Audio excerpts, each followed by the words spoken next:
10টা মুসল্লি হয়, 8টা বয়স্ক বুড়ো মুরব্বী বাবাজি আর 2টো হয়তো নওজওয়ান। কথা ঠিক না ভুল বলছি গো? কথা বলে না কেন? ঠিক বলছি তো নাকি? কি বাবু সাহেব, ঠিক তো নাকি গো? জুম্মার দিন আলহামদুলিল্লাহ মসজিদ ভর্তি, সেদিনও ফাঁকা থাকে, সেদিনে ভরে যায় মসজিদ। এরা এই চিন্তা ভাবনা করে জুম্মার দিনে একদিনই পড়লেই হবে, বাকি 6 দিন না পড়লেও চলবে। আরে আমরা এত কাছে ফুরফুরা মুজাদ্দিদ জামান শুয়ে রয়েছে, আমরা তার নামে তাকবীর দিই, নামাজ রোজা না রাখলে আমাদের চলবে, তাই তো নাকি? হ্যাঁ, দাদা হুজুর বলবে ওকে মার ঝাঁটা পিটা করে বাইরে বার করা, ও আমার নামে বদনাম করেছে, দাদা হুজুর জিন্দাবাদ বলেছে, আর 6 দিন নামাজ পড়ে শুধু জুম্মার দিনে 2 রাকাত যে পড়ে এসছে, ঝাঁটা মেরে বার করা আমার দল থেকে ওকে আগে। আল্লাহু আকবার। কিয়ামতের দিনে আপনাকে যে প্রশ্নগুলো করবেন আমার আল্লাহ, তার ভিতরে প্রথম প্রশ্ন হলো, বান্দা নামাজ কতটুকু পড়েছিস বল। আর এদের কিছু চিন্তা ভাবনা যে হুজুর মুলি সাহেব এরা মানে নামাজ রোজার কথা বলে, আমাদের জন্য নয়, হুজুরদের নিজেদের পড়ার জন্য। নামাজ ইমাম সাহেব পড়বে, হুজুর হাফেজ সাহেব আলেমীরা পড়বে, আমরা আম সাধারণ মানুষ, আমরা শুধু সুবহানাল্লাহ সুবহানাল্লাহ নারে তাকবীর আল্লাহু আকবার বলবো, এতেই আমাদের পার হয়ে যাবে।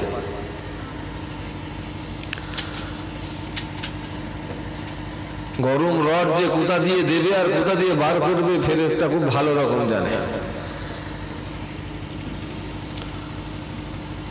ভাইজান জিন্দাবাদ, হুজুর জিন্দাবাদ, কোথা দিয়ে রড দেবে আর কোথা দিয়ে বার করবে ফেরেশতা খুব ভালো জানে।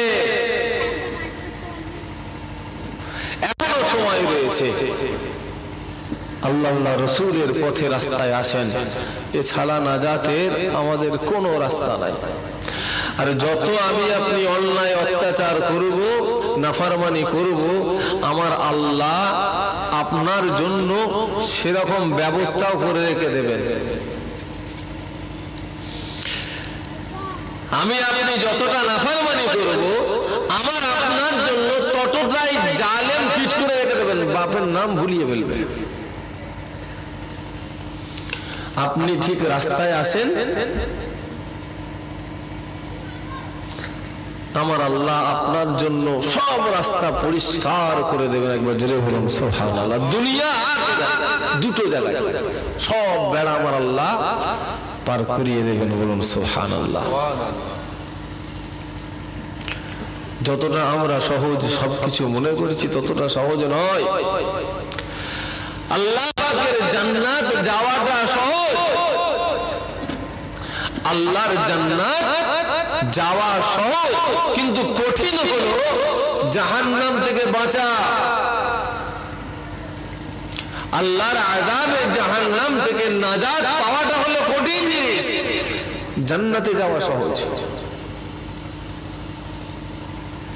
আল্লাহ আমাদের সকলকে আযাবে জাহান্নাম থেকে নাজাত দিয়ে জান্নাতুল ফিরদাউস আল্লাহ নসিব করেন। সকলে বলুন আল্লাহুম্মা আমিন। আরো জোরে বলুন আল্লাহুম্মা আমিন। ভাই, আমরা যাদেরকে মানি অনুসরণ করি, যাদেরকে আমাদের রাহবার রাহনুমা মনে করি, হেদায়েতের ইমাম মনে করি, পথ প্রদর্শক মনে করি, তাদের দিকে একটু চেয়ে লক্ষ্য করে দেখেন না, তারা তাদের জিন্দেগিটা কিভাবে ব্যয় করেছেন।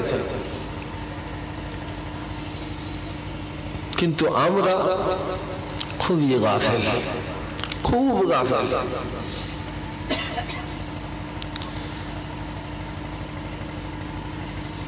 আমাদের পথ প্রদর্শক যারা ছিলেন তাদের জীবনী ইতিহাস পড়ে কি অবস্থায় তাদের জীবন কাটেছিলেন, আর আমরা কিছুই করতে পারিনি। আর এমন ভাবে আমাদের চলাফেরা হাঁটা, মনে হয় যেন আমরা জান্নাত কিনে ফেলেছি, মনে হয় যেন আমরা জান্নাত কিনে ফেলেছি।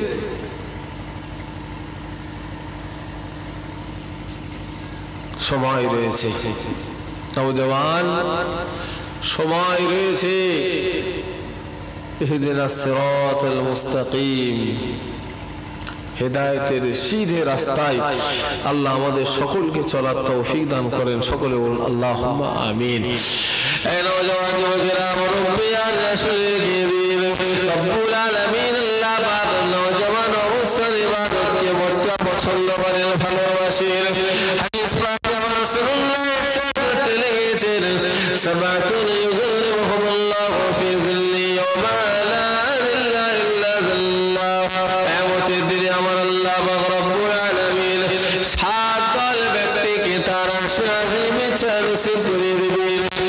এই সাত দল ব্যক্তির ভিতরে সবথেকে প্রথম আমার আল্লাহ পাক আরশে আজিমে ছায়ায় করে দিবেন। এই প্রথম দলটা হলো ইমামুল আদিলুল, ন্যায় বিচারক। আল্লাহ পাক কিয়ামতের দিনে তার রহমতের ছায়া আরশে আজিমে ছায়ায় করে দিবেন। সুবহানাল্লাহ, তুই বলা যাবে না। এই সাত দলের আরেকটা দলের কথা রাসূলুল্লাহ ইরশাদ করতে লেগেছে, ওয়াশাবুল নাশা ফি ইবাদাতিল্লাহ। ওই নওজওয়ান যুবকটা যে তার জওয়ানি হালটা আল্লাহর ইবাদতে কাটিয়ে দিয়েছিল, ওই নওজওয়ানটাকে আল্লাহ পাক তার রহমতের ছায়া আরশে আজিমে ছায়া নসিব করে দেবেন। সুবহানাল্লাহ, একটু জোরে বলা যাবে না ভাই? নওজওয়ান চিন্তা করে ও এখন অনেক সময় রয়েছে, বুড়ো হয় তারপরে চিন্তা ভাবনা করা যাবে। ভাই, আমাদের গ্রামে মহল্লায় পাড়ায় যত মানুষের মওত হয় সব বুড়োগুলোই মরে তো নাকি? জওয়ান মরে না? কার কখন আল্লাহ মওত দেবেন আল্লাহ সব থেকে বেহতার জানেন। তবে আল্লাহ পাক যেন আমাদের সকলের ঈমানের সাথে মওত দান করেন। সকলে বলুন আল্লাহুম্মা আমিন। একটু জোরে বলুন না আল্লাহুম্মা আমিন। কেননা ঈমানের সাথে মওত সর্বদাই আল্লাহর কাছে চাইবেন। কেননা মওতের আযাব কঠিন আযাব, মওতের কষ্ট কঠিন কষ্ট, মওতের শিদ্দাত কঠিন শিদ্দাত, মওতের শিদ্দাত। আর সেই সময় ইবলিস শয়তান এসে ঈমান হরণ করার চিন্তা ভাবনায় ব্যস্ত থাকে। এক মওতের কষ্ট, আর ইবলিস শয়তান এসে সেই সময় ঈমানের উপরে হামলা করে। এজন্য সব সময় আল্লাহর কাছে দোয়া চান আল্লাহ যেন ঈমানের সাথে মওত দান করেন। সকলে বলুন আল্লাহুম্মা আমিন। আরো জোরে বলুন আল্লাহুম্মা আমিন। মওতের শিদ্দাত, মওতের কষ্ট কতটা জানেন? মওতের আযাবটা কতটা? মওতের কষ্ট ইমামে জালালউদ্দিন সুয়ুতি রাহমাতুল্লাহ আলাইহি তিনি কিতাবের ভিতরে লিখছেন, একটা উলঙ্গ তীক্ষ্ণ ধার তলোয়ার দিয়ে যদি কাউকে 300 বার আঘাত করা হয়, যতটা কষ্ট তার থেকেও বেশি কষ্ট মওতের কষ্ট। আমাদের সামান্য যদি একটু কেটে ছিঁড়ে যায় কত জ্বালা যন্ত্রণা। ইমাম জালালউদ্দিন সুয়ুতি কিতাবের ভিতরে লিখছেন 300 বার তলোয়ারের আঘাত যতটা কষ্টদায়ক তার থেকেও কঠিন কষ্টদায়ক হলো মওতের কষ্ট। আবার অন্য হাদিসের রিওয়ায়াতে আমার রাসূলুল্লাহ ইরশাদ করছেন, মওত হলো ঈমানদার তাদের জন্য একটা উপহার, পুরস্কার। একবার জোরে বলুন সুবহানাল্লাহ। একটু জোরে বলা যাবে না? ঈমানদার আল মাউতু তুহফাতুল মুমিনিন, মুমিন বান্দা এদের জন্য মওত হলো আল্লাহর পক্ষ থেকে একটা উপহার, পুরস্কার। একবার জোরে বলুন সুবহানাল্লাহ। ভাই, উপহার, পুরস্কার, উপঢৌকন, গিফট আমরা প্রত্যেকেই কেউ উপহার পুরস্কার পাবো, এতে আমরা খুশি থাকি না বেজার থেকে? আপনাকে কেউ একটা গিফট দেবেন, উপহার নজরানা দেবেন, আপনি সেটা পাওয়ার পর খুশি হবেন না দুঃখিত হবেন? খুশি হবেন। আমার রাসূল বলছে মুমিন বান্দা তাদের জন্য মওতটা হলো একটা উপহার। একবার জোরে বলুন সুবহানাল্লাহ। আল্লাহর পক্ষ থেকে একটা বান্দাকে উপহার। কেন? আল্লাহ পাক ওই মুমিন বান্দাকে অগণিত পুরস্কার দেবেন, যে পুরস্কারগুলো দেওয়ার জন্য মওতটা হলো লাজিম। আমার আল্লাহ বান্দাকে জান্নাত দেবেন, জান্নাতি লিবাস দেবেন, জান্নাতি খাবার দেবেন। মওত না হলে বান্দা জান্নাতে যেতে পারবে কি গো? পারবে না। তাহলে বান্দার মওতটা লাজিম। আমার আল্লাহ বান্দাকে প্রথমে মওত দেবেন, যেহেতু ওই বান্দার উপরে আমার আল্লাহ খুশি। বান্দা দুনিয়ার জিন্দেগিতে আমার আল্লাহকে খুশি করেছে, রাত জেগে ইবাদত করেছে, আরামের বিছানা ছিল, সব ছেড়ে দিয়ে রাতের শেষে ঠান্ডার সময় কেঁপে কেঁপে ওযু করে নামাজ আদায় করেছে। তার হারাম বউ ছিল, সে হারামের দিকে না গিয়ে কম হালালে খুশি ছিল, আল্লাহর শুকর আদায় করেছে। আল্লাহ পাকের বান্দার উপরে আল্লাহ খুশি হয়ে গিয়ে জান্নাত দেবেন, জান্নাতি লিবাস দেবেন, জান্নাতি পোশাক দেবেন, জান্নাতি ফরশ বিছানা দেবেন, হুর গিলমান দেবেন। এই সমস্ত নেয়ামত দেবার আগে আমার আল্লাহ মওতকে একটা উপহার হিসাবে বান্দাকে দেবেন। একবার জোরে বলুন সুবহানাল্লাহ। মওত বন্ধুর সঙ্গে অপর একটা বন্ধুর মোলাকাত। মওত হলো বন্ধুর সঙ্গে একটা বন্ধুর মোলাকাত। আল্লাহ পাকের বান্দা নেককার মুমিন, আল মাউত তুহফাতুল মুমিনিন, মুমিনদের জন্য মওত তোহফা, উপহার, পুরস্কার। মুমিন আর মুসলমান দুটো এক না আলাদা গো? কথা কন না কেন? মুসলমান আর মুমিন দুটো এক না আলাদা? পিছন থেকে একটু বলা যাবে না গো? ঠান্ডায় নাহলে হাত তুলতে বললে একটু অসুবিধা ছিল, একটু জাবানে বলা যাবে না? আলাদা না এক? আলাদা। জি, মুমিন আর মুসলমান দুটো আলাদা। এই আলাদা মানে কতটা আলাদা জানেন? আসমান জমিনের ভিতরে যতটা ফাসলা পার্থক্য রয়েছে, তার থেকেও অধিক পরিমাণে পার্থক্য হলো একটা মুসলমান আর মুমিনের ভিতরে। মুসলমান আমরা এখানে যারা রয়েছি সবাই কি গো মুসলমান না? আমরা সবাই মুসলমান, মুমিন কামেল ঈমানদার কিন্তু আমরা সবাই নয়। মুসলমান নামাজ পড়ে তো নাকি গো? পড়ে না? পড়ে। কিন্তু আমরা যে ধরনের মুসলমান, কখনো পড়ি কখনো ছেড়ে দিই। দুনিয়াবি কাজকর্মের ব্যস্ততার ভিতরে কখনো নামাজ পড়ি আর কখনো হয় না।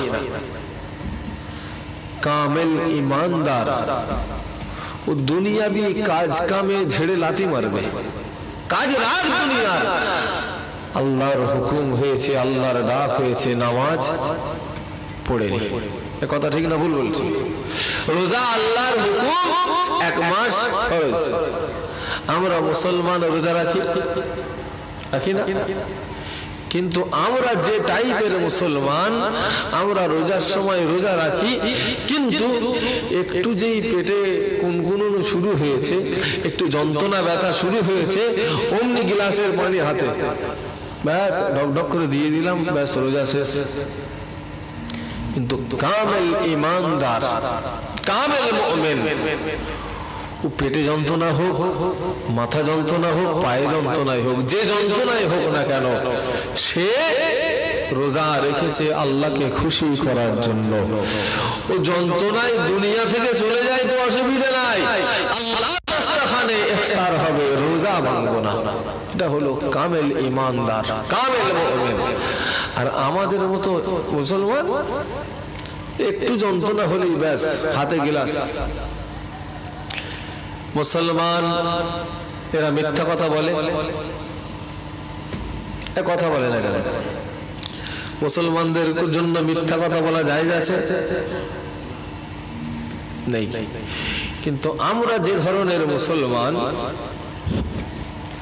ছলে বলে কলে কৌশলে মাঝে মাঝে বলে ফেলি মিথ্যা কথা, তাই তো নাকি? ঠেলায় পড়ে অনেকে বলে ফেলি, যেহেতু আমরা ওই ধরনের মুসলমান।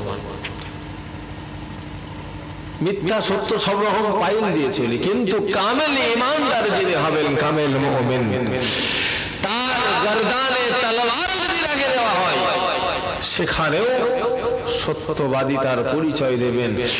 জান চলে যায় পরোয়া নাই, সত্যের উপরে অটল থাকবেন তিনি। এইরকম হাজারো মিসাল উদাহরণ দেওয়া যাবে মুসলমান আর কামেল ঈমানদারদের ভিতরে। আল্লাহ পাক আমাদের ঈমান মুকাম্মাল দান করেন, সকলে বলুন আল্লাহুম্মা আমিন। আর জোরে বলুন আল্লাহুম্মা আমিন।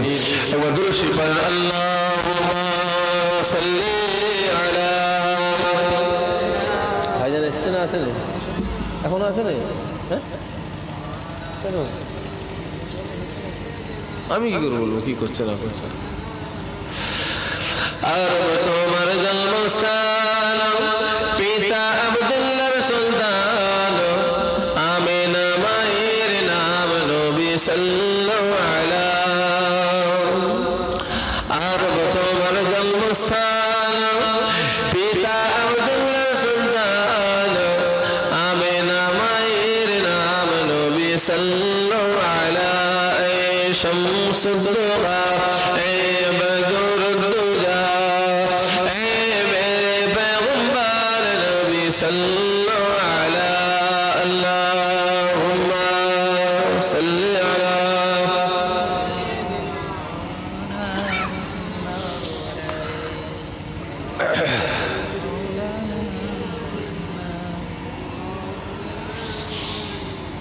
কমিটি ছেলেদের বলবো একটু চাপা দিতে না, কি গো একটু গলা ছেড়ে বেরোবে না আওয়াজ? হ্যাঁ, কমিটি ছেলেরা চায়ের ব্যবস্থা করুনি, শ্রোতাদের একটু মাঝে মাঝে খাও, শুধু হুজুরকে খাওয়ালে হবে? হ্যাঁ, ঠান্ডার সময় একটু চায়ের ব্যবস্থা করলে মাঝে মাঝে একটু জোরে জোরে আল্লাহুম্মা সাল্লি আলা।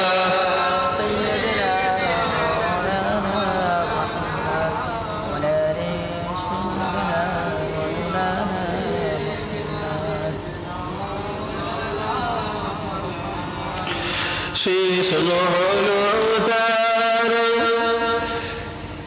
ঈসা মুসা পয়গম্বর, শেষ হলো তার ঈসা মুসা পয়গম্বর, পড়েন দরুদ আপনার নবী সাল্লাল্লাহু আলাইহি। শামসুদ দুহা এ বদর দুজা, এ মেরে पैगंबर नबी सल्लल्लाहु अला अल्लाहुम्मा सल्ली अला।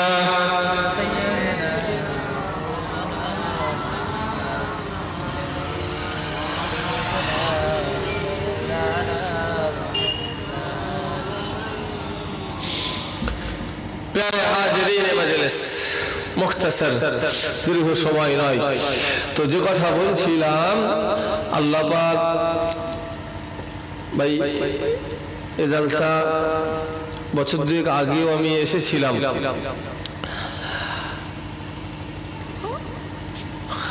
বছর দুয়েক তিনেক হবে, কম বেশি মনে নেই।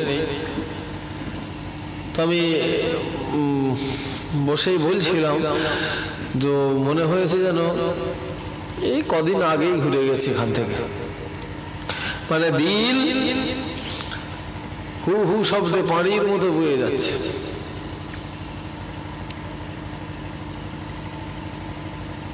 দিন হু হু শব্দে বয়ে যাচ্ছে। আল্লাহ পাক আমাদের সকলের হায়াতকে দারাজ করে দেন। সকলে বলুন আল্লাহুম্মা আমিন। একটু জোরে বলুন না আল্লাহুম্মা আমিন। ভাই আমার, আজকে জলসা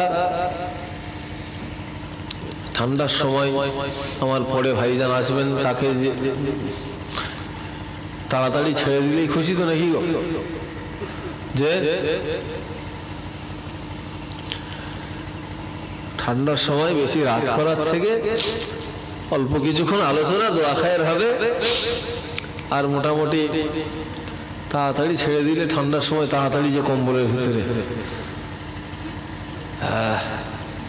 আর মসজিদ মোটামুটি প্যান্ডেলটা ঘেরা রয়েছে, খুব একটা ঠান্ডা লাগবে বলে মনে হচ্ছে না। আল্লাহু আকবার। ভাই আমার, দোস্ত আমার, আমরা সকলেই ফুরফুরা শরীফের পীর মুজাদ্দিদে জামান দাদা হুজুর কিবলা রাহমাতুল্লাহ আলাইহি তানার সিলসিলাভুক্ত আমি আপনি এতক্ষণ যা দু চার কথা বললাম, শেষের দিকে আমার মুজাদ্দিদে জামান দাদা হুজুর কিবলার কথা একটু আলোচনা করব। শোনা যাবে তো নাকি গো? দাদা হুজুর কিবলা রাহমাতুল্লাহ আলাইহি তানার জীবনী বিশাল। কেউ যদি মনে করি যে তার সম্পূর্ণ জীবনী আলোচনা করব, সংক্ষেপ সময়ের ভিতরে সম্ভব নয়। তবুও আমাদের চলার পথে তার জীবনী আলোচনা যতটুকু দরকার, আল্লাহ আমাদের সকলকে মেনে চলার তৌফিক ইনায়াত করেন। সকলে বলুন আল্লাহুম্মা আমিন। আজ ওয়াজের মাহফিল এখানে বসেছি। এই ওয়াজের মাহফিল আমার মুজাদ্দিদে জামান দাদা পীর কিবলা তিনিও করতেন, তিনি ওয়াজ নসিহত। আজ যেমন আপনি এই মাহফিলে বসেছেন, মুজাদ্দিদে জামানেরও মাহফিলে আপনাদের এই মুরব্বীরা তানারা এসে বসতেন, ওয়াজ নসিহত শুনতেন।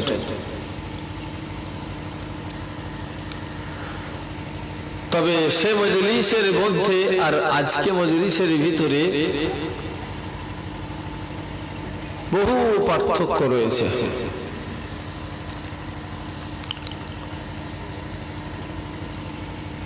কেননা তিনি মুজাদ্দিদে জামান, তানার মাহফিল মানে হাজার হাজার মানুষ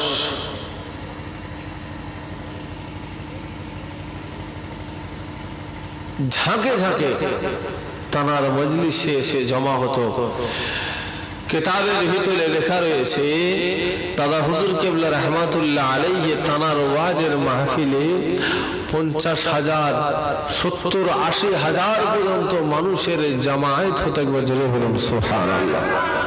গল্প করছে দাদা হুজুর কিবলার জীবনী খুলে দেখেন, 80,000 মানুষের জামায়াত হতো।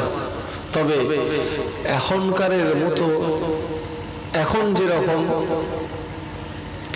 এক পাড়ায় 15টা জলসা হচ্ছে বছরে, একটা গ্রামে পাড়াতে 10-15টা জলসা হচ্ছে, আর তখন 10-20-15 গ্রাম মিলিয়ে হয়তো একটা জলসা প্রোগ্রাম হতো। দাদা হুজুর কিবলার জলসা মাহফিলে শ্রোতা শোনার জন্য 20-25 মাইল দূর থেকে আসতেন মানুষ দাদা হুজুর কিবলার ওয়াজ শুনবেন। এরকম এক ওয়াজের মাহফিলে আমার মুজাদ্দিদে জামান দাদা পীর কিবলা রাহমাতুল্লাহ আলাইহি তিনি ওয়াজ করছেন। হাজার হাজার মানুষ দাদা হুজুর কিবলার ওয়াজের মাহফিলে ওয়াজ শুনছেন। মুজাদ্দিদে জামানের জলসা বলে কথা, মানুষ চাতক পাখির নাই দাদা হুজুর কিবলা রাহমাতুল্লাহ আলাইহির জবান থেকে মুখ নিঃসৃত বাণী শুনছেন।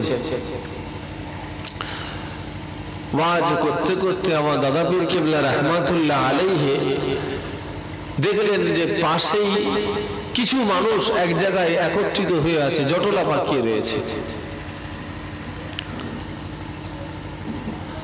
দাদা হুজুর কিবলা রাহমাতুল্লাহ আলাইহি ওয়াজ করতে করতে বললেন, বাবা ওখানে ওই মানুষগুলো কি করছে গো, একসঙ্গে জটলা পাকিয়ে রয়েছে। বলছেন হুজুর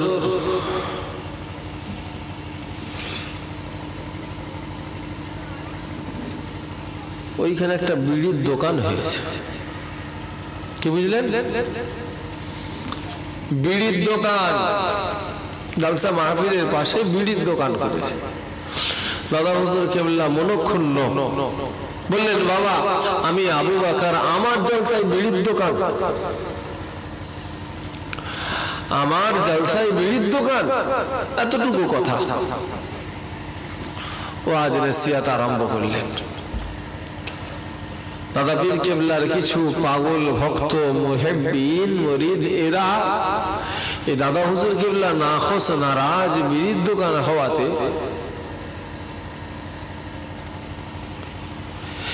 এরা ওয়াজের মাহফিল থেকে আস্তে আস্তে উঠে গিয়ে ওই বিড়ির দোকান যেটা সেটা সম্পূর্ণ ভেঙে চুরমার করে একদম জমিনে মিশিয়ে দিয়ে ওরা আবার এসে বসে পড়েছে, ওয়াজ শুনছে। দাদা হুজুর কিবলা রাহমাতুল্লাহ আলাইহি কি গো, কে খাবে? আমি বললাম, ও দেখেছো, ঠিক আছে চাপা দিয়ে রাখো। হ্যাঁ আমি চা খাবো বললাম, কি সমস্যা রে বাবা। এরকম যদি ওয়াজ শুনে আমল করে তো মার আমারও একটা বাইরে যাবে। আল্লাহ আল্লাহ আল্লাহ। এই ভাইজানকে ফোন করতে হলো, কোথা আছে খবর না, 11টা বেজে গেল। ইমাম সাহেব কোথায় গেল? খুঁজতে গেছে? আচ্ছা ঠিক আছে। হ্যাঁ কি বলছিলাম, বিড়ির দোকান। আচ্ছা কারা কারা বিড়ি খানে আবার হাত তোলেন তো দেখি। ও বিড়ি খেতে লজ্জা লাগে না, হাত তুলে লজ্জা গেছে। পুরো বাজারে মার্কেটে ওপেন ধরে খাচ্ছে, অসুবিধে নেই। এখানে তো আমি বলিনি যে বিড়ি বার করো কার প্যাকেটে পকেটে রয়েছে।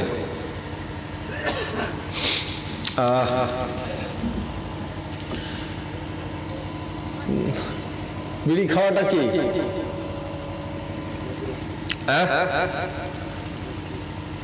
কি বিড়ি খায় তার মশলাটা জানতে হবে তো, শরীয়তের হুকুম কি রয়েছে জানতে হবে। মদ খাওয়া কি হারাম? হারাম না? যারা মদ খায় তারা ফতোয়াটা জানে তো?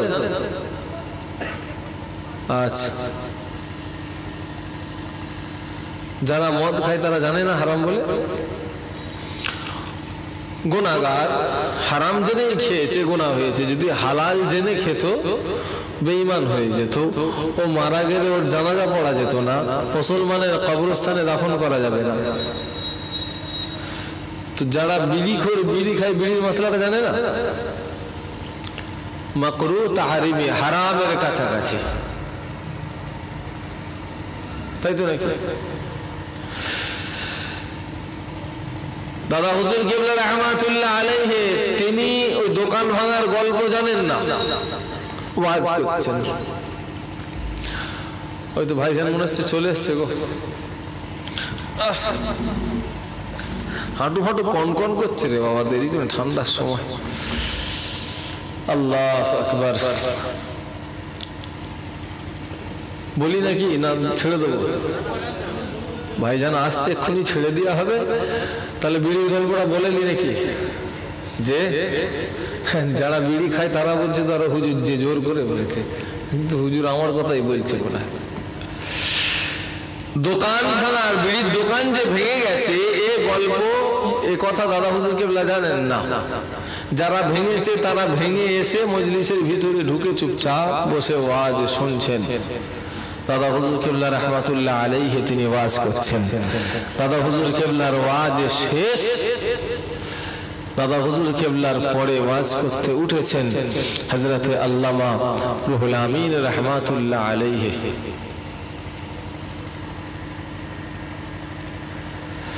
নওজওয়ান যুবকেরা মুরব্বিয়ান আসলে খেয়ে দিল, হযরতে আল্লামা রুহুল আমিন রাহমাতুল্লাহ আলাইহি ওয়াজ করতে লেগেছেন। কোরআন হাদিস থেকে আলোচনা হচ্ছে। আল্লামা রুহুল আমিন রাহমাতুল্লাহ আলাইহি যখন ওয়াজ করছেন, চোখ দুটাকে বন্ধ করে দিয়ে চোখ বন্ধ করে ওয়াজ করতে লেগেছেন, ওয়াজ করছেন। মসজিদে যারা শ্রোতা ছিল সবাই চোখটা খোলা আল্লামা রুহুল আমিন হুজুরের দিকে চেয়ে রয়েছেন। আল্লামা রুহুল আমিন রাহমাতুল্লাহ আলাইহি আল্লাহ নবীর আখলাক সম্পর্কে, গুণ সম্পর্কে চোখ বন্ধ করে ওয়াজ করতে লেগেছেন।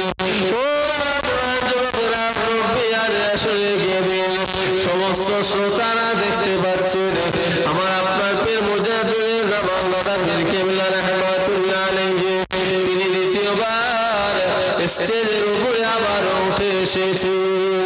আল্লামা রুহুল আমিন রাহমাতুল্লাহ আলাইহি চোখ বন্ধ করে ওয়াজ করতে লেগেছেন। তিনি জানেন না স্টেজে দাদা পীর কিবলা রাহমাতুল্লাহ আলাইহি তিনি দ্বিতীয়বার আবার এসেছেন, কিন্তু শ্রোতা যারা তারা দেখতে পাচ্ছে আল্লামা রুহুল আমিন চোখ বন্ধ করে ওয়াজ করছেন। মুজাদ্দিদ জামান তিনি আবার স্টেজের উপরে এসেছেন। এই সমস্ত মানুষের দল শ্রোতারা দাদা পীর কিবলাকে দেখে এদের একটা হাল অবস্থা হয়ে গিয়েছে, এদের পরিবর্তনের হাত থেকে আল্লামা রুহুল আমিন তিনি চোখটা খুলে দিয়েছেন। চোখটা খুলে দেখতে লেগেছেন মুজাদ্দিদ জামান দাদা পীর কিবলা রাহমাতুল্লাহ আলাইহি তিনি দ্বিতীয়বার স্টেজের উপরে রয়েছেন। সুবহানাল্লাহ, তো জোরে বলা যাবে না, ওয়াজ আর হবে।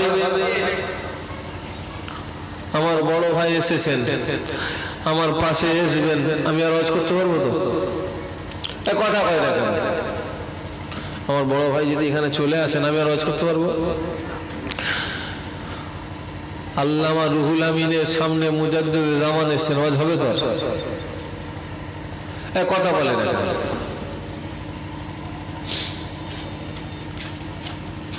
আল্লামা রুহুল আমিন রাহমাতুল্লাহ আলাইহি ওয়াজ বন্ধ করে দিলেন।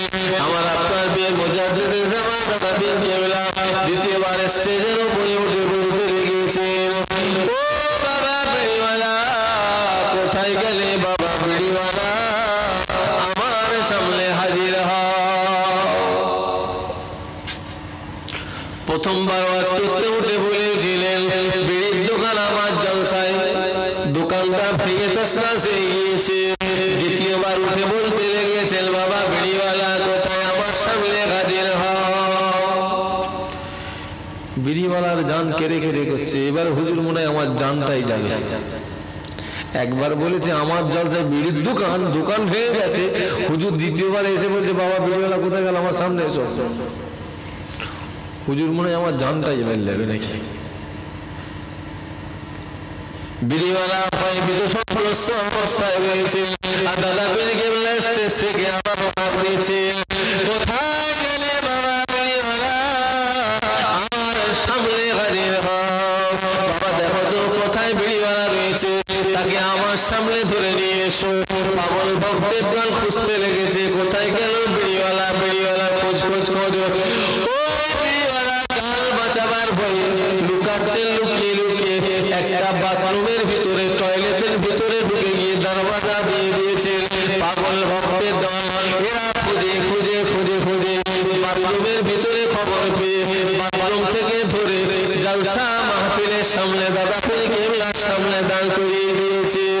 ও যুবকেরা, মুরব্বিয়ানা শুনে রেখে দিন, আমার দাদা পীর কিবলার ভক্ত মুরিদেরা শুনে রেখে দিন, আমার আপনার পীর মুজাদ্দিদ জামান দাদা পীর কিবলা রাহমাতুল্লাহ আলাইহি আল্লাহ তাকে কত হসন প্রদান করেছিলেন। যার ওয়াজের মাহফিলে 50 থেকে 70-80 হাজার পর্যন্ত মানুষের জামায়াত হয়, যার মুখের কথা শোনার জন্য হাজার হাজার মানুষ চাতক পাখির ন্যায় তাকিয়ে থাকে, যার একটা কথাতে বিড়ির দোকান ভেঙে তছনছ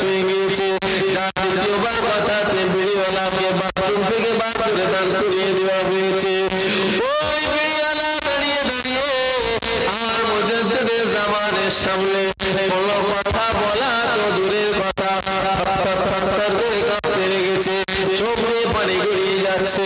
আমার আপনার বীর মুজাদ্দিদ জামান দাদা বীর কেবলা রাহমাতুল্লাহ আলাইহি ও সাধারণ বিড়িওয়ালার সামনে হাত দুটাকে জড়ো করে বলতে লেগেছেন, বাবা বিড়িওয়ালা, ও বাবা বিড়িওয়ালা, আমি আবু বকর, আমাকে ক্ষমা করে দাও, আমাকে বাবা মাফ করে দাও। আমি আবু বকর যদি না বলতাম আমার চাচাই বীরের দোকান, তোমার বীরের দোকানটা বাবা ভাঙা হতো না। ও বাবা বিড়িওয়ালা, কবর থেকে টাকা বার করে দিয়েছেন বাবা, ধরো আমি আবু বকর তোমার ওই দোকান ভাঙার ক্ষতিপূরণ দিয়ে দিলাম। সুবহানাল্লাহ, তুজরে বলা যাবে না, খবরদার বাবা বীর দোকান করবে না। এরকম আখলাক চরিত্র আমার মুজাদ্দিদে জামানের ছিল। বর্তমান সময়ে আমি আমার কথাই বলি, এরকম অবস্থায় যদি পড়ে যাই, বিড়িওয়ালাকে ডেকে মাফ করবো, মাফ চাইবো তো বলে মনে হচ্ছে না কি গো? হ্যাঁ, বলবো আরো দু চারটা ভালো করে দিয়ে চলছে, বিড়ি দোকান করতেছে, তাই না ভাই? ও যে লোকটা, ও আর জীবনে কোনোদিন বিড়ি দোকান করবে বলে মনে হয় কথা বলে না কেন? কিন্তু ওকে যদি আমি দু চারটা আরো পিটাই, তো আমার উপর রাগ করে প্রতি জলসায় আমি যেখানে যাবো ও বিড়ি নিয়ে সেখানেই দোকান করবে। ঠিক বলছি না ভুল বলছি? হুসনে খুলক, সৎ চরিত্র, আখলাক, সব থেকে আমার রাসূল বলছেন তোমাদের ভিতরে ওই ব্যক্তিটা হলো উত্তম যার চরিত্রটা উত্তম। একবার জোরে বলুন সুবহানাল্লাহ, একটু জোরে বলা যাবে না? আল্লাহ নবীর দুনিয়ার বাদশা হাবিবুল্লাহ নবী বাবা মুহাম্মদুর রাসূলুল্লাহ সাল্লাল্লাহু আলাইহি ওয়াসাল্লামের দরবারে একজন বেদুইন এসে হাজির। শুধু একা এসেছে তা নয়, দুটো উটকে সাথে করে নিয়ে এসেছে।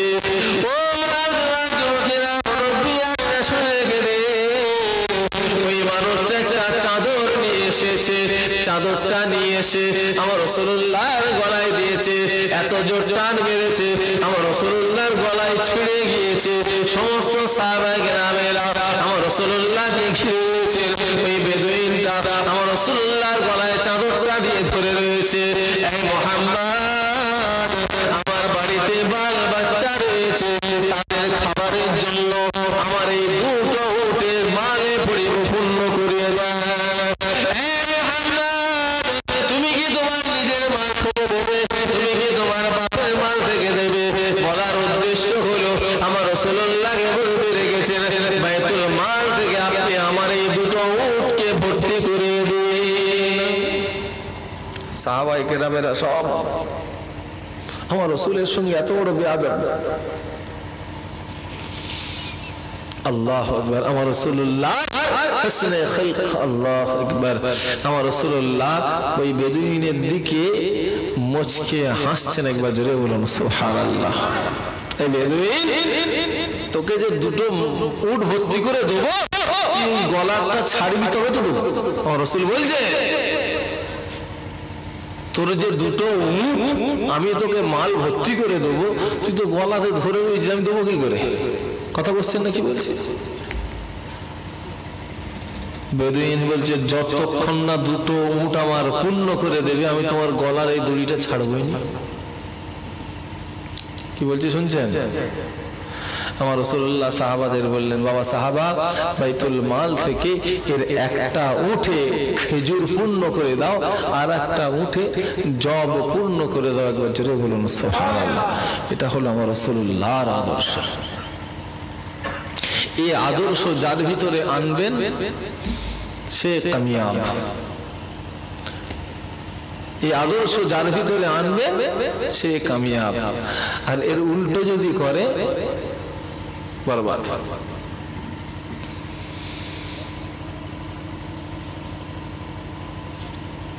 বেমিসাল আমার রাসূল, যার কোনো মিসাল হবে না যে কোনো দিক থেকে। যে কোনো দিক থেকে আমার রাসূলুল্লাহর তুলনা হবে হবে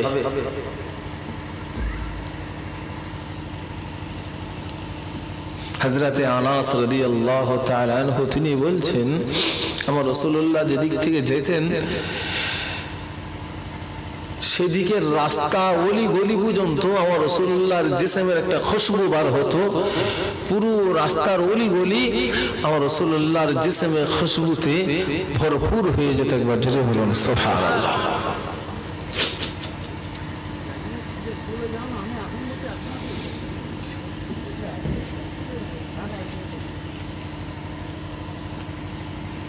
হযরতে আনাস বলছেন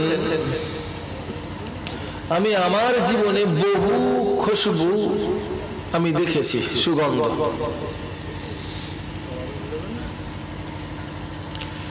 তো আমার বহু খুশবু সুগন্ধ আমি শুকেছি,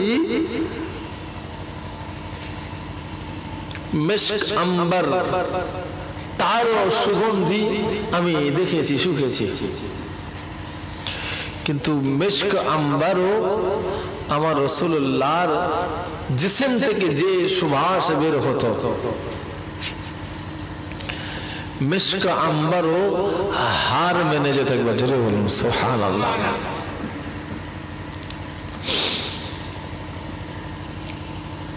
রাসূলুল্লাহর একজন সাহাবী, তার 4 জনা বিবি আহলিয়া ছিলেন। এই 4 জনা বিবি আহলিয়া স্বামীকে খুশি করার জন্য নিজেরা খুশবু আতর মাখতেন।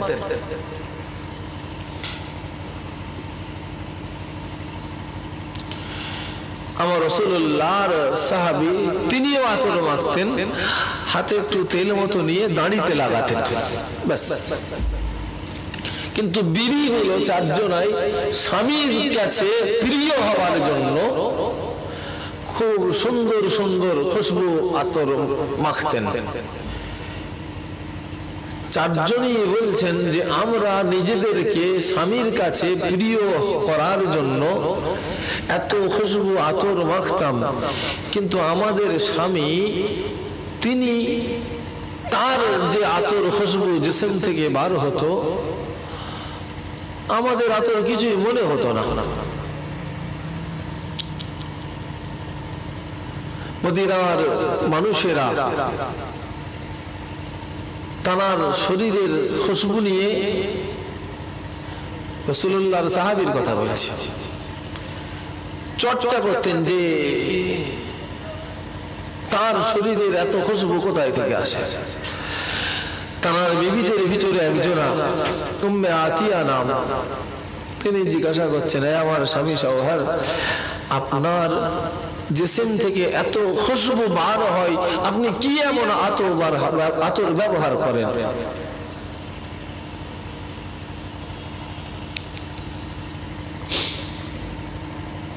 সাহাবী হুজুর বলছেন, আমি খুব বেশি আতর ব্যবহার করি না, তবে আমার শরীর থেকে যে সুবাস বের হয় এর কারণটা অন্য কিছু নয়। মক্কার জমিনে 1 বছর প্রচন্ড গরম, এই প্রচন্ড গরম এর তেজ প্রখরতায় আমার পুরো শরীরটাই ফোসা পড়ে গিয়েছিল। জ্বালা যন্ত্রণা সহ্য করতে না পেরে আমি আমার রাসূলুল্লাহর কাছে গিয়েছিলাম, ইয়া রাসূলুল্লাহ, আমি আর সহ্য করতে পারছি না। আমার রাসূলুল্লাহ আমাকে বললেন, তোমার জিসমের কাপড়গুলো সব খোলো। আমি আমার জামা কাপড় খুলে ফেললাম। তো রাসূল পাক সাল্লাল্লাহু আলাইহি ওয়াসাল্লাম তিনি তার হাত মোবারক আমার পেটে পিঠে বুলিয়ে দিতে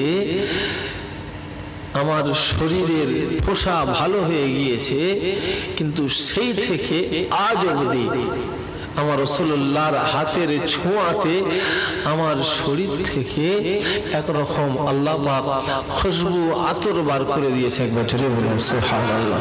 যে খুশবু আজ আমার শরীর থেকে জিসম থেকে বার হচ্ছে।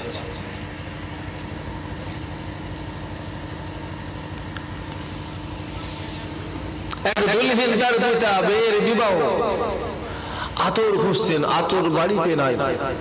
আমার রাসূলুল্লাহর কাছে গেলেন, নবী পাক সাল্লাল্লাহু আলাইহি ওয়াসাল্লাম নিজের শরীর থেকে ঘাম মুছে নিয়ে একটা শিশিতে দিয়ে বললেন, যাও তোমার মেয়ে দুলহিন কোণে তাকে এটা মাখিয়ে দেবে। রাসূলুল্লাহর জিসম মুবারকের ঘাম পেশানে মুবারক আতর হিসাবে ব্যবহার করাতে বলছেন মদিনার অলিগলি পর্যন্ত রাসূলুল্লাহর পেশানে মুবারকের ঘামে সুবাসিত হয়ে গিয়েছিল। সুবহানাল্লাহ। এমনকি ওই ঘরটা, যে ঘরে কোণেটা ছিল, ওই ঘরটার নাম হয়েছিল আতর ঘর, মানে এত খুশবু বার হয়েছিল। ভাই আমার দোস্ত আমার, যারা হাকিকতে রাসূলুল্লাহর গোলাম হয়ে যায় তাদেরকেও আমার আল্লাহ কিছু কিছু নেয়ামত দান করেন। একবার জোরে বলুন সুবহানাল্লাহ। আমরা অনেকেই জানি ইমাম বুখারী রাহমাতুল্লাহ আলাইহি তানার কবরের মাটি খুশবুদার হয়ে গিয়েছিল। একবার জোরে বলুন সুবহানাল্লাহ। বুখারার জমিন অত দূরে যেতে হবে না, আমার আপনার পীর মুজাদ্দিদে জামান দাদা পীর কিবলা রাহমাতুল্লাহ আলাইহি তানার জীবনী একবার খুলে দেখেন, তানার কবরের মাটিও খুশবু বার হতে। একবার জোরে বলুন সুবহানাল্লাহ। একটু জোরে বলা যাবে না? সংক্ষেপ করে রাখি, আমার আপনার পীর মুজাদ্দিদে জামান কত বড় নিয়ামতের হকদার করেছিলেন। আমার আপনার পীর মুজাদ্দিদে জামান যখন আল্লাহ পাকের দরবারে দোয়া চাইতেন, আল্লাহ পাক আমি আবু বকর আমার মওতের আপনি জুমা দিনে দান করুন, তখনই আল্লাহর কাছে দোয়া চাইতেন, আল্লাহ আমি আবু বকর আমার মওতের আপনি জুমা দিনে দান করুন। সংক্ষেপ করে রাখি, আমার আপনার পীর মুজাদ্দিদে জামান দাদা পীর কিবলা রাহমাতুল্লাহ আলাইহি যখন এই দোয়া চাইতেন, কিছু মানুষ দাদা পীর কিবলাকে প্রশ্ন করেছিলেন, হুজুর আপনি যে দোয়া চান আল্লাহ পাক যদি আপনার দোয়াটা কবুল না করেন, আপনাকে প্রশ্ন করা হবে, আপনার বিরুদ্ধে প্রশ্ন হবে, হুজুর দোয়া চেয়েছেন দোয়া কবুল হয় না। আমার আপনার পীর মুজাদ্দিদে জামান ওই সময় বলেছিলেন, ও বাবাজিরা শোনেরা, তোমরা আমার ইন্তেকালের সময়টা লক্ষ্য করবে, আমি আবু বকর আমার মওতটা কখন হয়। যদি দেখো আমি আবু বকর আমার মওতটা জুম্মার দিন ছাড়া অন্য দিনে হয়েছে, তাহলে আমি আবু বকর মিথ্যা ছিলাম। কিন্তু যদি তোমরা দেখো আমি আবু বকর আমার মওতটা জুমার দিনে হয়েছে, তাহলে তোমরা জানবে আমি আবু বকর হক ছিলাম, সত্য ছিলাম। আমার আপনার পীর মুজাদ্দিদে জামান দাদা পীর কিবলা রাহমাতুল্লাহ আলাইহি তানার ইন্তেকাল কবে হয়েছিল, তানার জীবনী জিন্দেগি ইতিহাস যদি আমি আপনি পড়ে দেখবেন, দাদা পীর কিবলা রাহমাতুল্লাহ আলাইহি তানার ইন্তেকাল হয়েছিল বাংলা 1345 সালে চৈত্র মাসের 3 তারিখ জুমার দিন ওয়াক্তে সুবহ সাদে। আল্লাহ পাকের ডাকে সাড়া দিয়ে তামাম বাংলার মানুষকে এতিম করে দিয়ে আল্লাহর দিদারে চললেন, তামাম বাংলার মানুষকে দেখিয়ে দিলেন আবু বকরের ইন্তেকালটা আবু বকর হক ছিলেন, সত্য ছিলেন। সুবহানাল্লাহ। আমার আপনার পীর মুজাদ্দিদে জামালকে যে জায়গাতে দাফন করা হয়েছে, তার যে মাজার মুকাদ্দাসটা রয়েছে, দাদা পীর কিবলার মাজারটা ওখানেই প্রথম মাজার বলা হয়। তার আগে বহু মাজার ওখানে ছিল। দাদা পীর কিবলার যেখানে দাফন করা হয়েছে, তার যে মাজার মুকাদ্দাস রয়েছে, ঠিক তার পশ্চিম দিকে রাস্তার দিকে একটা গাছ ছিল, যে গাছের ডালটা পশ্চিম দিকে রাস্তার দিকে চলেছিল দাদা পীর কেবলা রাহমাতুল্লাহ আলাইহি তাকে দাফন করে দেওয়ার পর ওই পশ্চিম দিকে ডালটা সম্পূর্ণ উল্টো দিকে হিলে গিয়ে আমার দাদা পীর কেবলা মাজারে ছায়া প্রদান করেছিলেন। একটু যদি বলা যাবে না ভাই আমার গল্প কথা করছি না, দাদা হুজুর কেবলা রাহমাতুল্লাহ আলাইহি তানার জীবনী বাড়িতে রয়েছে। এক কথা বলেন না কেন, বাড়িতে আছে? হ্যাঁ কি না বলা যাবে না? না চায়ের কথা বলবো? আমার তো লিয়েছে দিয়ে ঠান্ডা হয়ে গেছে বাদ দেন। দাদা হুজুরের জীবনী ঘরে আছে?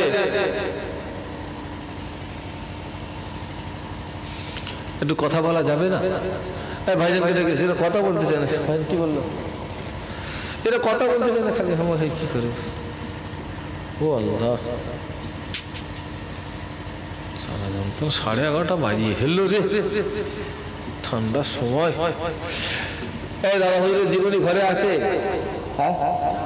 কার কার আছে একটু হাত তোলেন তো দেখি। কারা কারা ফুরফুরাই গেছেন একবার হাত তোলেন। দাদা হুজুরের দরবারে গেছেন কারা কারা হাত তোলেন। আলহামদুলিল্লাহ, হাত নামান। ফুরফুরায় গেছেন, গিয়ে হালুয়া কিনে ঘরে নিয়ে এসছেন কারা একবার হাত তোলেন তো। ফুরফুরায় গেছেন, হালুয়া কিনে ঘরে নিয়ে এসছেন, একটু হাত তোলেন।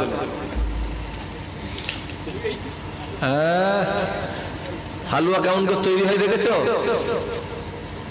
দেখেন যত পচবে ময়দা তত হালুয়ার টেস্ট ভালো হবে জানেন? যত পচে দুর্গন্ধ বেরোবে হালুয়ার টেস্ট তত ভালো হবে, জানেন কি? এরা শুধু খেতেই জানে। ফুরফুরায় যে শুধু খেয়েছে, হালুয়া খেয়েছে, হুজুরের বাড়ি তাওয়ারও খেয়েছে, কিচ্ছু কাজ হয়নি তোমার।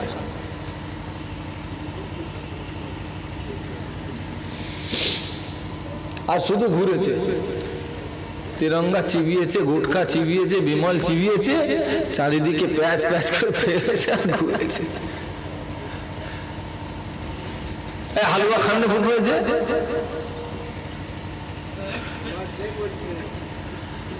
আর লজ্জা করে কি হবে? সব জমির বেচে দিচ্ছে আর লজ্জা করছে।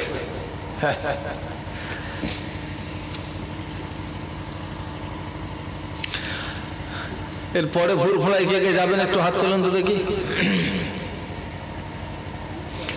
যারা হাত তোলেন ওরা ফুরফুরায় যাবে না বলছে নাকি? যেতে হবে না তো, ঘরে ঘরে ঘরে থাকবে, যেতে হবে না। ফুরফুরায় যে ফুরফুরা বদনাম করিস তোরা, তোরা ফুরফুরায় যাবি, ফুরফুরায় যে নামাজ পড়বি নি, তোদের দেখে বলবে এরা ফুরফুরার মুরিদ বেনামাজি করছে। আমাকে দেখে তাহলে আমার পীর সাহেবের অনুমান করবে না? ভাই হাতে মদের বোতল যদি আমার থাকে, আমার উপর একটা ধারণা খারাপ হবে না ভালো হবে? এর বাপ ভালো করে মনে হয় শিক্ষা দেয়নি একে, রাস্তায় মদের বোতল নিয়ে ঘুরছে, হবে না? তুমি যে ফুরফুরার মুরিদ বলে দাবি করছো, ফুরফুরায় যে নামাজ পড়ুনি, তোমাকে দেখে তোমার পীরের উপর ধারণা খারাপ হবে না ভালো হবে? তোমার মতো মুরিদ ফুরফুরায় যেতে দরকার নেই, দাদা পীরের বদনাম করতে কেন যাবে? যদি বলো হালুয়া কিনতে যাবো, যাও। শুধু হালুয়ার জন্য যদি ফুরফুরায় যেতে চাও, যাও। দাদা হুজুরের জন্য ফুরফুরায় যেওনি, যে তোমরা বদনাম করছো ফুরফুরার পীর মুজাদ্দিদে জামানকে।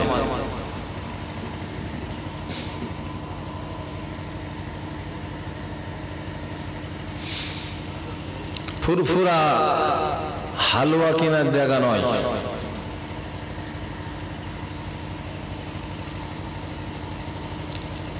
ফুরফুরা হালুয়া কিনে বাড়ি এসে কচির মাকে খুশি করার জায়গা নয়। সেখানে গিয়ে ঈমান তাজা করতে হয়। একবার জোরে বলুন সুবহানাল্লাহ। কিন্তু আমরা যে ধরনের মুরিদ, আমরা হালুয়াই পেয়েছি, হালুয়াই নিয়ে ঘর চলে এসেছি। সুফি আব্দুল মোমেন তিনি ফুরফুরায় গিয়েছেন তো নাকি গো? আপনারা এখানে থাকতেন তো, শুয়ে আছেন এখানে তো। তিনি যে নিয়তে গিয়েছিলেন আল্লাহ তাকে সে নিয়ামত দিয়েছেন। কথা ঠিক না ভুল?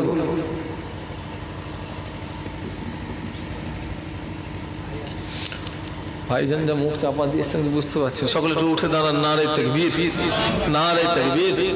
আওলাদে মুজাদ্দিদে জামান, আওলাদে মুজাদ্দিদে জামান, পীরজাদা বড় ভাইজান হুজুর কেবলা, পীরজাদা বড় ভাইজান হুজুর কেবলা। নারে তাকবীর। পীরজাদা আম্মার সিদ্দিকী ভাইজান, নারে তাকবীর। আসসালামু আলাইকুম। ভালো থাকবেন। দোয়া আপনাদের জি বসেন ভাই, একটু কথা বলে বসেন।